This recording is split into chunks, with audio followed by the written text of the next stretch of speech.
Cooch Behar Panchanan Varma university সম্পূর্ণ নতুন শিক্ষানীতি অনুযায়ী প্রকাশিত বিএ ফার্স্ট সেমিস্টারের এমডিসি কোর্সের অন্তর্গত জিওগ্রাফি অর্থাৎ ভূগোলের সাজেশন সম্পর্কে আমাদের আজকের এই স্পেশাল ভিডিও। কাজে আজকের এই ভিডিওটি কিন্তু তোমাদের জন্য খুবই গুরুত্বপূর্ণ হতে চলেছে। সো ভিডিওটি শুরু করার আগে তোমাদের কাছে রিকোয়েস্ট, দেখো আমরা এই চ্যানেল মারফত বিভিন্ন স্টাডি সংক্রান্ত নিউজ, স্কলারশিপ সংক্রান্ত আপডেট, এমনকি সাজেশন প্রদান করে থাকি। কাজে খুব ভালো হবে যদি আমাদের চ্যানেলটিকে সাবস্ক্রাইব করে দিয়ে আমাদের পরিবারের সদস্য হয়ে নাও। আর দেখো ভিডিওর নিচে যে কমেন্ট বক্সটা রয়েছে তা কিন্তু সকলের জন্য খোলা, তো তোমরা কমেন্টে এটা জানাতে ভুলো না আজকের এই ভিডিওটি তোমরা কোন কোন কলেজ থেকে ওয়াচ করছো। সো শুরু করছি আমাদের আজকের এই স্পেশাল ভিডিওটি।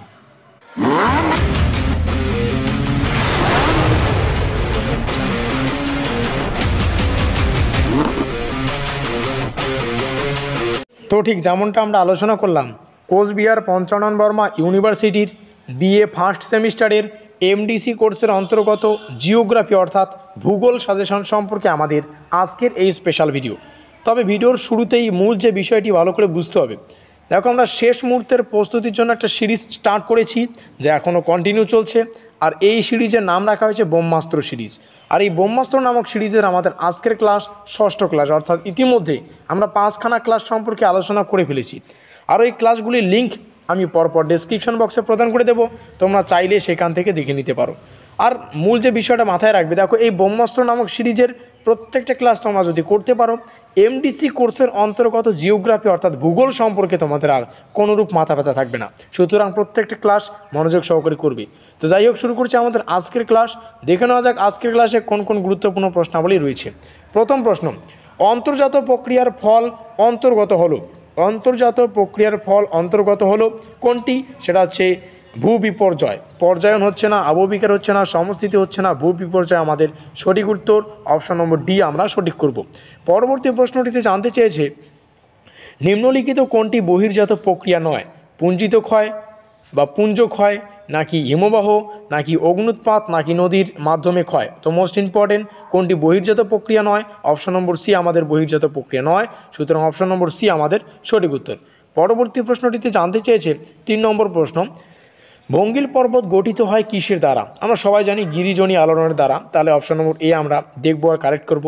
পরবর্তী প্রশ্ন যেখানে জানতে চেয়েছে, রাসায়নিক আবহবিকারের প্রাধান্য দেখা যায় আর্দ্র জলবায়ুতে। কোথায় রয়েছে আর্দ্র জলবায়ু? আমাদের অপশন নম্বর বি আমরা দেখতে পাচ্ছি। নেক্সট কোশ্চেন 5 নম্বর, যেখানে জানতে চেয়েছে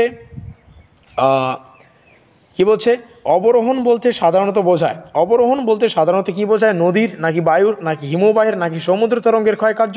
তো মোস্ট ইম্পর্টেন্ট, অবরোহণ বলতে বোঝায় নদীর দ্বারা ক্ষয়কার্য। ঠিক আছে, তাহলে নদীর কোথায় দেখতে পাচ্ছি? অপশন নম্বর এ। তো 5 নম্বরের উত্তর আমাদের অপশন নম্বর এ। 6 নম্বর প্রশ্ন যেখানে জানতে চাইছে, অবরোহণ ও আরোহণের সম্মিলিত ফল। অবরোহণ এবং আরোহণের সম্মিলিত ফল হচ্ছে পর্যায়ন। কোথায় রয়েছে? অপশন নম্বর বি আমাদের সঠিক। তাহলে অপশন নম্বর বি আমরা, অর্থাৎ পর্যায়ন যেখানে থাকবে সেটা আমরা সঠিক করব। নেক্সট কোশ্চেন 7 নম্বর, যেখানে জানতে চাইছে, রাসায়নিক আবহবিকার অধিক লক্ষ্য করা যায় নিরক্ষীয় জলবায়ুতে। কোথায় রয়েছে? অপশন নম্বর এ। দেখো এগুলো প্র্যাকটিস করে করে আমাদের আয়ত্তে আনতে হবে। আমরা প্রশ্ন দেখব আর অপশন দেখে কারেক্ট করবো একদম। যেমন রাসায়নিক আবহবিকার অধিক লক্ষ্য করা যায় নিরক্ষীয় জলবায়ুতে, এভাবে জাস্ট দেখবো আর অপশন করব এ নম্বর। যেখানে নিরক্ষীয় জলবায়ু থাকবে আমরা না দেখে ঠিক করে চলে আসবো। পরবর্তী প্রশ্ন, একটি অন্তর্জাত প্রক্রিয়ার উদাহরণ হলো। মোস্ট ইম্পর্টেন্ট, জাস্ট আমরা একটু অপশনগুলো দেখব।